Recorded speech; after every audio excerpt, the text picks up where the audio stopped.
Merci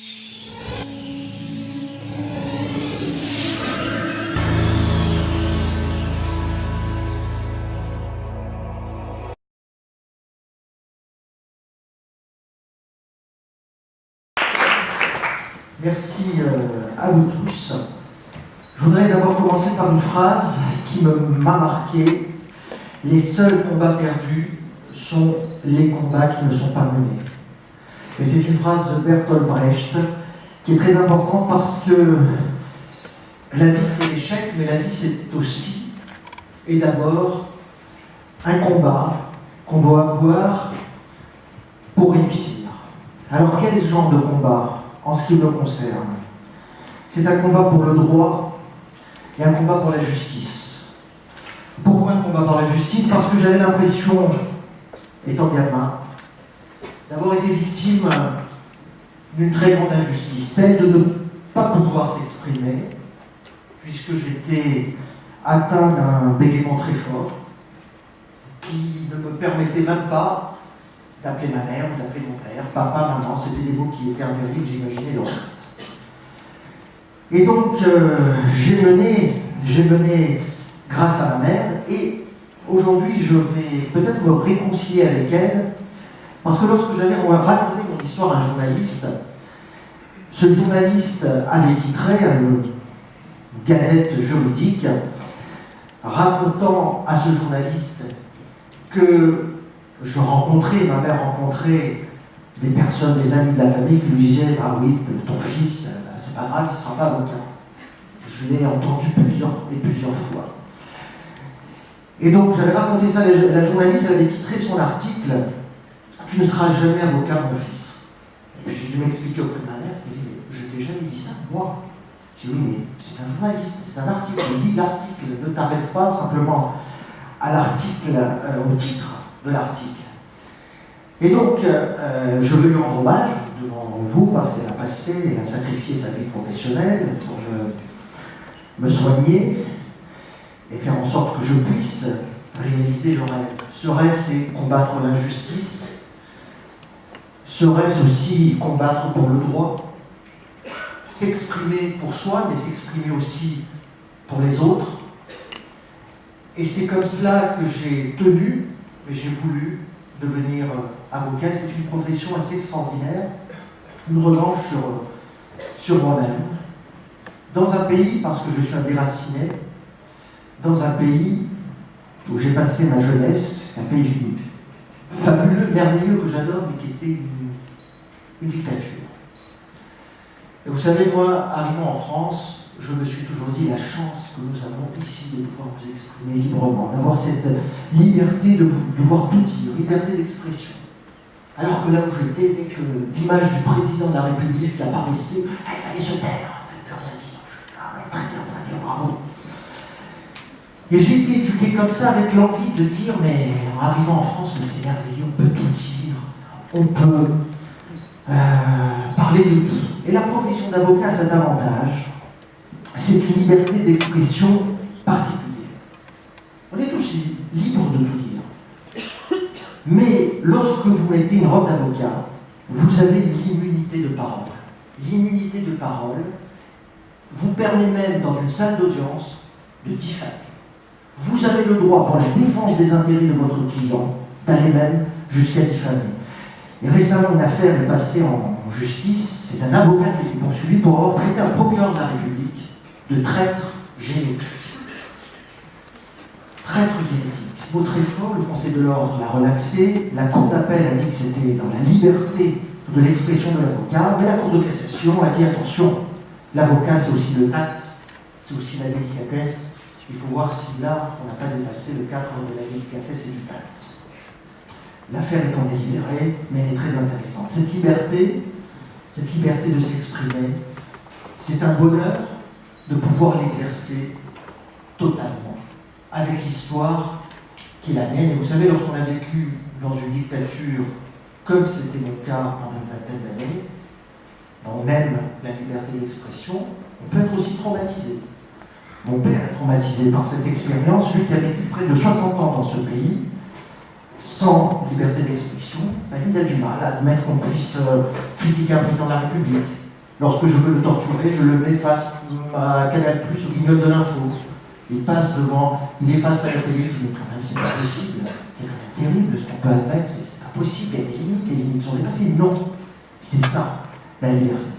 Et puis cette profession offre des atouts extraordinaires, le secret professionnel, pouvoir être et recueillir le secret des autres. C'est unique. Peu de professions, des secrets professionnels. Vous pouvez penser à votre banquier, il a le secret bancaire, mais en réalité, votre banquier, si vous commettez une infraction, il peut vous dénoncer au procureur de la République. Le notaire aussi peut vous dénoncer auprès du procureur de la République. L'avocat, jamais ne dénoncera son client. Même chose sur la publicité et le démarchage. Nous sommes avocats, je gère une petite entreprise, je dois gagner ma vie, mais la publicité, elle est permise aujourd'hui dans la profession, mais c'est quelque chose qui n'est pas du tout admis dans notre monde. Ni le démarchage, qui est absolument interdit. Donc vous devez avoir des clients, vous devez vivre de votre métier dans une entreprise qui est soumise à l'économie de marché, vous n'avez pas droit à la publicité, vous n'avez pas droit au démarchage ou à une publicité qui est simplement la présentation de vos activités. Vous devez être également désintéressé. Désintéressé, un avocat désintéressé. On va dire, mais vous ne cherchez pas à gagner votre vie. Oui, on cherche à gagner notre vie. Mais on ne doit pas être associé avec notre client dans les affaires qu'on défend. Et ça, c'est aussi un point très important. Donc il y a une éthique et une humanité et une probité, d'ailleurs, qui est dans notre serment. Nous devons agir avec probité et humanité et respecter l'absence de conflit d'intérêts dans un monde où tous les intérêts sont entremêlés et où on se passe très souvent de ces obligations qui sont des contraintes consistant à éviter de défendre le roi et la reine, de défendre Pierre et Paul qui sont en conflit d'intérêts. Et c'est quasiment unique, et cette contrainte, cette déontologie qui s'impose à nous est une force, surtout si on l'applique avec humanité et probité, parce qu'effectivement, ce ne sont pas de vains mots. Il faut pouvoir être sensible à ceux qui ne peuvent pas s'exprimer, à ceux qui sont dans une situation de non-droit, aux plus démunis, à ceux qui sont obligés de dire oui, vous devez être là pour pouvoir les soutenir et leur dire, dans un monde où on vous oblige de dire oui, eh bien avec moi vous pouvez peut-être dire non. Voilà le métier qui est le nôtre et le rôle social que nous avons. D'ailleurs partout dans le monde, à chaque fois qu'une liberté est menacée, c'est les avocats qui sont en premier bâillonnés. Mais pas simplement les avocats, il y a d'autres métiers, les journalistes sont souvent en première ligne. Et moi, dans ma vie, j'ai rêvé aux grands avocats, à ceux qui ont fait bouger les sociétés. Ceux qui ont fait bouger les sociétés, ceux qui ont fait bouger les lignes. Quand je vois, par exemple, que l'apartheid a été terrassé par un homme qui s'appelle Nelson Mandela, tout le monde le sait. Il était avocat. Et il a retrouvé dans son chemin le dernier président de l'Afrique du Sud, blanche, qui était Frédéric de Klerk, qui l'a aidé à franchir et à abattre l'apartheid. Et bien Frédéric de Klerk était aussi avocat. Quand je regarde la révolution, d'autres révolutions françaises, le rôle des avocats à Grenoble même, la révolution à Visil, la journée des Tuiles, Barnave, un avocat qui était à l'initiative de ce mouvement, dans d'autres pays également, si je vois très près de chez nous, en Tunisie, le père de l'indépendance tunisienne, qui était avocat, Bourguiba. Et il y a 2 ans, nous avons vécu, c'était tout à fait récent, la révolution en Tunisie, où face aux chars de la dictature, face aux mitraillettes, il y avait des hommes en robe noire qui étaient descendus dans la rue et qui protégeaient la population civile face aux chars. Il y a aussi, si je reviens en France, Robert Badinter, l'homme qui a aboli la peine de mort, c'est peut-être sur le plan de la société une des dernières grandes avancées que nous avons connues en matière sociétale. Voilà de quoi je suis fasciné. Vous allez peut-être dire que mon regard est réducteur, il n'est pas si réducteur que ça. Parce que je suis tout à fait conscient de l'apport de ce que cette profession a pu amener, à la fois dans notre pays, mais à la fois dans le monde entier. Voilà le parcours, voilà les envies qui ont été les miennes, voilà ce qui m'a poussé à sortir de mes difficultés.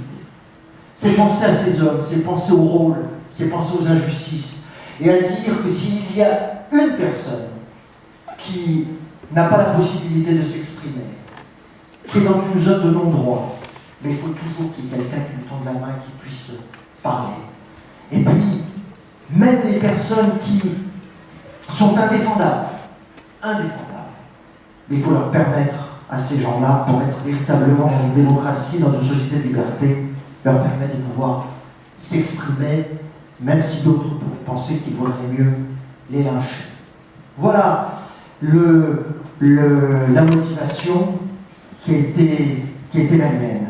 Et puis, dans tout cela, on retrouve ce que l'intervenant précédent a dit.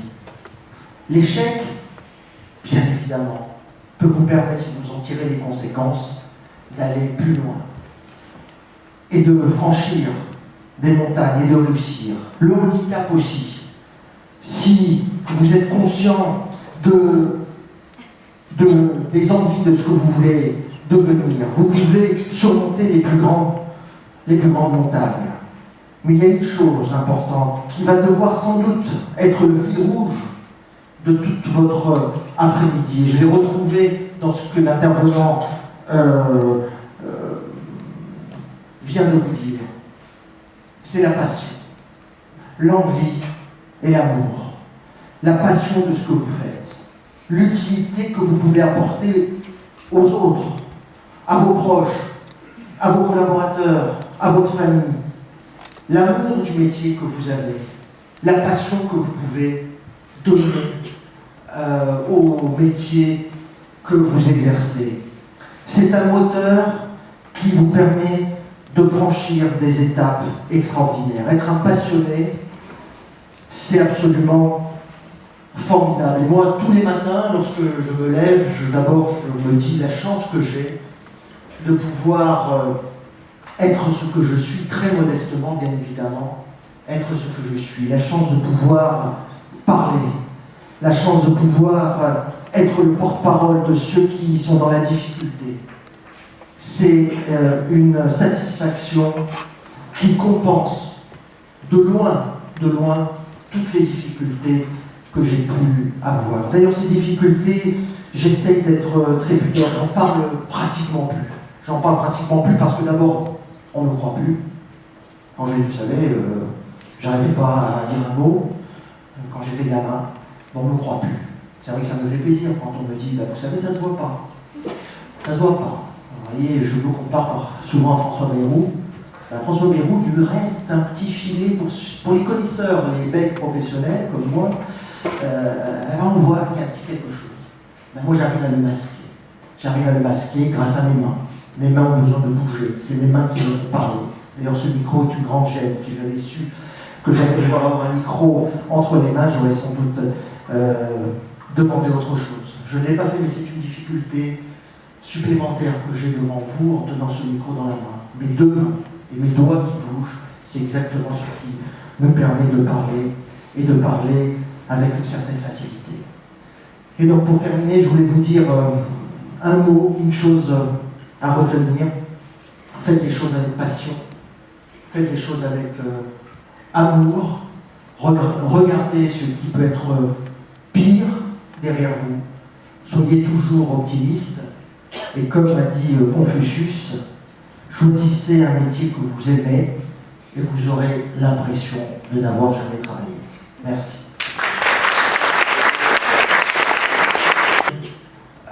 Au métier que vous exercez.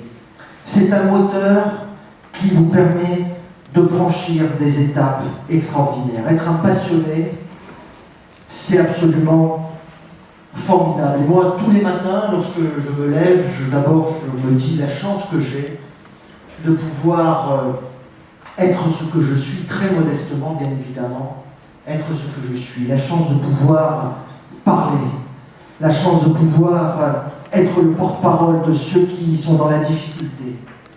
C'est une satisfaction qui compense de loin, toutes les difficultés que j'ai pu avoir. D'ailleurs, ces difficultés, j'essaye d'être très prudent, j'en parle pratiquement plus. J'en parle pratiquement plus parce que d'abord, on ne me croit plus.